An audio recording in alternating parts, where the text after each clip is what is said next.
బాలానగర్లో మధ్య చిన్న తరహా పరిశ్రమల యాజమాన్యాలు ఏర్పాటు చేసిన కార్యక్రమంలో కేటీఆర్ మాట్లాడుతున్నారు. లైవ్ ద్వారా చూద్దాం. చెప్పింది ఇవాళ మీరు చెప్తలేరు, మీరు చాలా తెలివైన వాళ్ళు ఉన్నారు. ఆ రోజు పని అడిగినరు, నేను పని చేసినా ఆ పని చెప్తలేవు కానీ కొత్త పని చెప్తున్నావు, పర్వాలేదు. వాళ్ళు వచ్చి నానాడు వచ్చి ఏమన్నారు, అన్నా మాకు ప్రభుత్వం జాగా ఇవ్వలేదు, అడిగితే కూడా కాంగ్రెస్ ప్రభుత్వం మేము కొనుక్కున్నాం జాగా, ఆ కొనుక్కున్న జాగా మీద ఇవాళ అడ్డగోలు చిక్కులు పెట్టి హెచ్ఎండిఏకు పైసలు కట్టమంటున్నారు, కన్వర్షన్ ఇండస్ట్రియల్ జోన్కు చేయాలంటే అని చెప్పి అడిగి మీరు ఏమన్నారు అన్నాడు, అది మాఫీ చేయండి అన్నారు. మాఫీ చేయడమే కాకుండా మీ అందరికీ అండగా నిలబడ్డది కేసీఆర్ గారి ప్రభుత్వం కాదా ఒక్కసారి మీ చప్పట్లతో చెప్పాలని చెప్పి నేను కోరుతా ఉన్నా.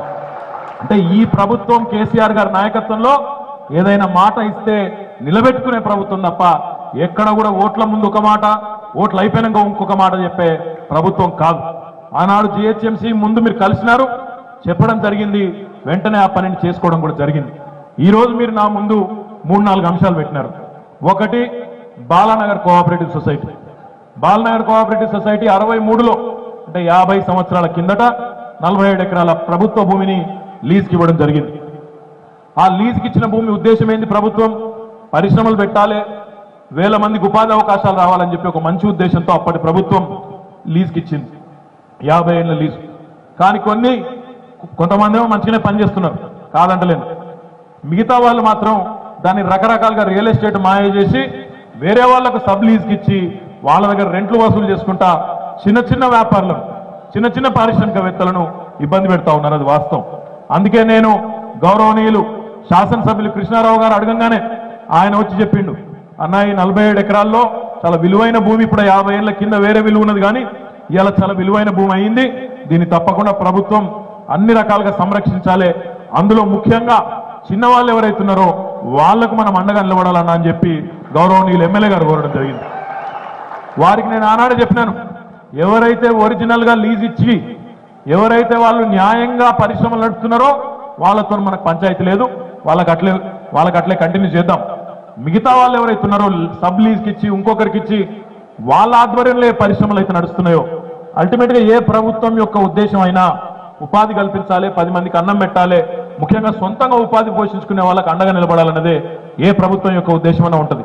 అందుకే ఈ వేదిక ద్వారా నేను మీకు ఇచ్చే మాట, గతంలో ఒరిజినల్ లీజ్ హోల్డర్లు ఎవరైతే వారు ఇతరులకిచ్చి ఈ రోజు లాభం పొందినారో వారి స్థానంలో ఎవరైతే ప్రస్తుతం పరిశ్రమలకు నడుపుతా ఉన్నారో వారికే ఇచ్చే విధంగా తప్పకుండా నిర్ణయం తీసుకొని తొందరలోనే అమలు చేస్తామని చెప్పి కూడా తెలియజేస్తా ఉన్నాం.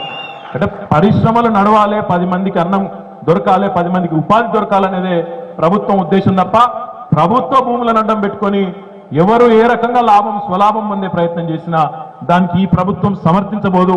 తప్పకుండా మేము ఉపాధి కల్పించే దిశగానే ఈ బాలానగర్ కోఆపరేటివ్ లీజ్ విషయంలో ఒక నిర్ణయం తీసుకుంటామని చెప్పి నేను మీకు తెలియజేస్తా ఉన్నా. దాంతో పాటు మీరు మరొక 3 విషయాలు పెట్టినారు. ఏమన్నారు?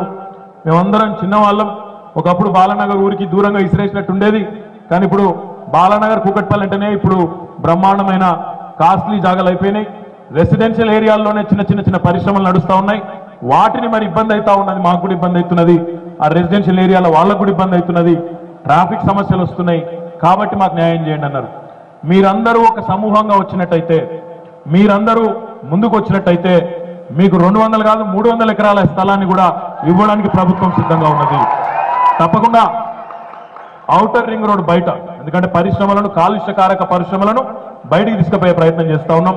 హైదరాబాద్ నగరం కూడా రోజు రోజుకి పెరుగుతూ ఉన్నది. ప్రస్తుతం జనాభా 1 కోటి ఉన్నది, కానీ మన స్పీడ్ చూస్తుంటే రాబోయే 15 ఏళ్లలోనే ఢిల్లీని అందుకునేటట్టున్నాం, మనం 2.5-3 కోట్లకు పోయేటట్టున్నాం.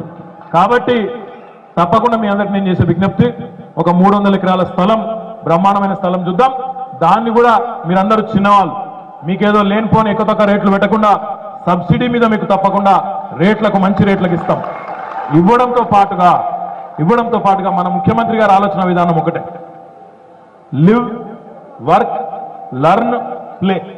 అంటే ఎక్కడైతే పరిశ్రమలు ఉంటాయో మీరు ఎక్కడెక్కడి నుంచో మళ్ళీ 50-60 కిలోమీటర్ల దూరంకి వెళ్ళిపోయి అక్కడ పనిచేసుడు కాదు, రోజు తెల్లారు లేచి బస్సు ఎక్కురుకుడు, మళ్ళీ సాయంత్రం బస్సు ఎక్కి 50 కిలోమీటర్లు వచ్చుడు, అట్లా కాకుండా అక్కడనే మీకు ఇండ్ల స్థలాల కోసం కూడా తప్పకుండా అదే సమూహంలో జాగలిస్తాం.